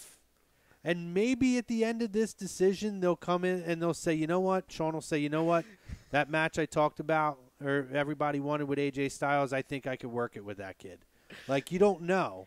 And to me, it makes sense. And again, the fact that Undertaker, who is the guy that he gave his word to, is a part of it, to me, takes away the sting of you know, he's the guy that went back on his word. And he really, listen, in all intents and purposes, he did. He stuck true to his word. And how many guys have retired and still come back and had a match later, and, you know, it was a one-off as a show for the crowd. It doesn't mean he's out of retirement. He's coming back for an exhibition. Big whoop. Not a big deal to me. I think people are like, it's like he's coming back for a run. You know. No, but this is my point. And Like, I if he's agree, coming Andy, back- I agree. He's Kane coming is the back mayor. for a run, and the Triple H is This going is my to let point, him though, Crow. beat him for the Universal title in the first ever Elimination Chamber all If over again. this is indeed, if this plays out the way you're saying, and it's a quote unquote warm up in a closed environment under a network special, then whatever, that's fine. Or it could be a, let's see what we have. Yeah, if that's the case, that's fine. But when I hear from Meltzer that it's a one last match scenario, okay, and listen, maybe that's all Meltzer knows at this point. Maybe it'll be extended over the months. But if this is truly the last match we see of HBK, no matter what, because if it's a situation where he looks bad in the ring and they just don't want to go further with it, that's separate. If there's only a plan for one more match and it's this, it's an extreme missed opportunity for a glorified house show. But I will say this. Well, go ahead. First off, Kane is a mayor. You are right, Andy. Got that wrong. But anyway, one thing I will say is that this is supposed to be Triple H versus The Undertaker the very last time, quote unquote. How many times do they say shit like this where, okay, Michaels is coming back for one more match? Everything's in air quotes right now. We really don't know what their plans are. It may be considered a one-off for the time being, but if Shawn does do a good showing, they may have had this in their back pocket the whole time, saying, okay, if I do well at this show in Saudi Arabia, if I still feel it, if I still feel like I can do it, I will do one more match the following year. That's the point I made. And here's my thing. To me, it doesn't take anything away from his previous send-off, regardless. When I look at Ric Flair, who immediately went over to Australia and had a match with Hogan and then went to Impact and was an absolute abomination in the ring, I don't even think of that stuff. Other than his promo with Jay Lethal, none of that comes to mind for me. So, to me, it doesn't take anything away from the send-off he had previously. If it was something where he's coming back and he's trying to get that run in, that might take away from the legacy for me. But if he's coming back in a match with the guy who he had his last match with, to be an exhibition match, so what? This is my point. It'll Crew. be cool to see him one last time. Hopefully. I guess, hopefully. This is my point, Chrome, because I know we got to go in a minute. the constant thing, because to your point, Maddie, yes, when they say once-in-a-lifetime match with The Rock and Cena, they do it literally the next year. Obviously, end-of-an-era match. They're with Triple H and Undertaker. They're literally doing something again this year. The last time ever, HBK retires, Ric Flair retires, Undertaker retires. If they're going to say all these things and then they're just going to go up against it, that affects the way fans look at it. Because after a while, listen, this rant is based off of how I'm still pissed off of the way they've handled The Undertaker. Because that was one of the greatest endings to a WrestleMania in the history of WrestleManias. And I look back on it now, and that's tainted. That's tainted. And that's not anybody's fault. That's the situation. But I look at it, and no, I don't. If this happens, I don't look lesser on the HBK thing. I don't. But I look at it, I'm like, if you're going to build these things up from the past and now going forward whenever they do it, and they're just going to go up against it, why do it in the first place? Except for the obvious pay-per-view grabs. Right. I mean, yeah, there is that. And to put asses in the seats in Saudi Arabia, this is a big marquee matchup. But at the same time, too, again, it all depends on the situation. Michaels comes back. Yeah, would I like to see Michaels come back and have him face off with someone? Here, look at it this way. I've always wanted to see Michaels versus The Rock. Mm-hmm. But you got to look at it realistically. And you got to say, okay, there is not enough time, at least at this point in the year, for them to say, okay, we're going to bring Michaels out of retirement and we're going to have The Rock do his thing at WrestleMania and we're going to have both of them face each other in a match. Michaels hasn't had a match in how long? And The Rock hasn't wrestled since he last held the championship. Mm-hmm. And that's been a while, too. So it's like you're taking two guys who haven't been in the ring in forever, and you're having them face each other. It's not a safe bet, I'm sure we'll dig more into this. Let me just run down a couple of these quick things on this day in wrestling, then we'll hop off. Because I know we're going to dig into this as the promos come up for it. Probably. 33 years ago today, Freddie Blassie wrestles his final match at 67 years old against Lou Albano in a steel cage match. Lou Albano defeated Freddie Blassie. 21 years ago today was the infamous ECW match between Bill Alfonso and Beulah McGillicuddy, where Bill Alfonso bled profusely, one of the bloodiest matches possibly ever. That was only 5 minutes, by the way. Yeah, and if you ever watch it, it's crazy. 21 years ago today, Shawn Michaels defeated the British Bulldog for the European title at one night only. Our greatest European champion of all time. Absolutely. 17 years ago today, 19 years ago today, the Rock and Sock Connection defeated the Unholy Alliance to win the WWF Tag Team titles. That was interesting. Yeah. Brock Lesnar defeated The Undertaker in a steel cage match to retain his WWE title 15 years ago today. Oh, okay. It was during that time period. I remember now. 14 years ago today was the birth of the infamous "It Wasn't My Fault" quote from Snitsky. Snitsky. Oh, wow. With the chair hitting Kane and Lita's miscarriage. Oh, good times. Speaking of Bobby Lashley, 13 years ago today made his WWE debut. And I think that's about it. Oh, and Matt Hardy got arrested 7 years ago today. Oh, for possession of anabolic steroids and ecstasy. During that period. Yeah. So good stuff. Sexy Star's birthday's today. She's a bitch, so whatever. Guys, great show. Thank you for the fam. You join us on YouTube, Facebook, Periscope, Instagram. We appreciate it. Stay tuned. Hockey Happy Hour coming at the top of the hour. Maddie, give us a read. All right. Lazy Booking was brought to you by Gibson Mayer LLC, your certified public counsel, located at 301 Oxford Valley Road in Yardley, PA. You can give them a call at 215-369-3300. Tax season will be here before you know it, so be ready, be prepared, and call Gibson Mayer. Best hockey show in the business coming at you, guys. Talk to you, fam.